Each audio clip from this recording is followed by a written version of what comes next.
उनसे मैं यही कहना चाहूंगी, उनकी बीवी अगर मुस्लिम है तो उन्हें साड़ी पहना कर नमाज पढ़वाओ। सनातन धर्म भाइयों को तो कोई दिक्कत नहीं होगी, तो ये नहीं क्यों चुल है। और तो इनसे मैं यही कहना चाहूंगी, जो ये सवाल उठा रहे हैं अपने इन और दिन ढंग से जीना, ज्यादा फालतू सवाल ना।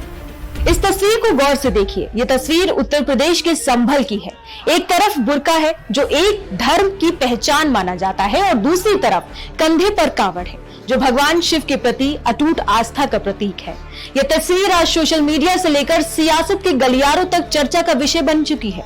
महाशिवरात्रि के पावन पर्व पर जब पूरा देश शिवालयों में उमड़ रहा था, तब संभल के क्षेत्र नाथ मंदिर में एक ऐसी कावड़ पहुंची जिसने सबको हैरान कर दिया।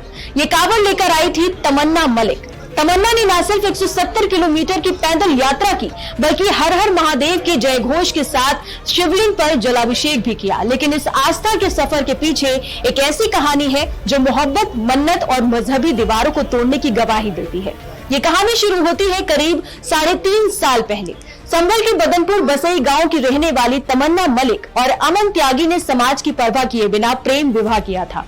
अलग अलग धर्म होने की वजह से इस शादी में कई अड़चने आई, दीवारें खड़ी की गई। उस समय तमन्ना ने एक मन्नत मांगी थी कि अगर उनका वैवाहिक जीवन सफल रहा और उनकी शादी की बाधाएं दूर हो गई तो वो हरिद्वार से गंगा जल लाकर भगवान शिव को जलाभिषेक करेंगी। 3.5 साल बीत गए। तमन्ना और अमन के 2 प्यारे बच्चे भी हैं, आर्यन और दक्ष। अपनी मन्नत पूरी करने के लिए तमन्ना ने 10 फरवरी को हरिद्वार से अपनी यात्रा शुरू की। हाथ में कावड़ और तन पर बुर्खा धारण कर उन्होंने 170 किलोमीटर का रास्ता पैदल तय किया।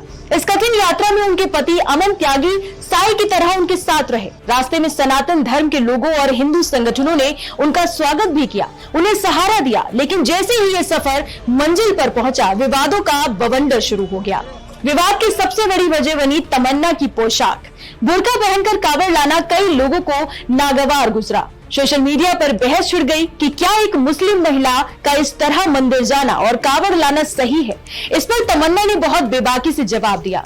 उन्होंने कहा कि मैं पहले भी बुर्का पहनती थी और आज भी पहन रही हूँ, तो अब किसी को दिक्कत क्यों है। तमन्ना का मानना है कि आस्था दिल में होती है, कपड़ों में नहीं। उनके पति अमन का कहना है कि विश्व हिंदू परिषद और बजरंग दल जैसे संगठनों ने उनकी यात्रा में पूरी मदद की है। लेकिन इस मामले ने तब राजनीतिक मोड़ ले लिया जब संभल के समाजवादी पार्टी के सांसद जियाउर रहमान वर्क ने इस पर तीखी प्रतिक्रिया दे डाली। वर्क ने तमन्ना के इस कदम को कम ज्ञान का नतीजा बता दिया। सांसद जियाउर रहमान वर्क ने तमन्ना मलिक पर हमला बोलते हुए ये कहा कि उन्हें इस मामले को तूल नहीं देना चाहिए था। वर्क ने नसीहत दी कि व्यक्ति जिस समाज में रहता है उसे उसी के दायरे में रहकर त्योहार मनाने चाहिए। उन्होंने तंज कसते हुए कहा कि तमन्ना कोई धर्मगुरु नहीं है और उनके इस कदम से लोगों का उन पर से विश्वास उठ गया है। सांसद ने यहाँ तक कह दिया कि कम जानकारी की वजह से उन्होंने ये गलत कदम उठाया है। अब सवाल ये उठता है कि क्या किसी की निजी मन्नत और आस्था को भी सियासत के चश्मे से देखा जाना चाहिए? क्या मजहब की दीवारें इतनी ऊंची हैं कि एक माँ की मन्नत और एक पत्नी की दुआ उनके सामने छोटी पड़ जाए?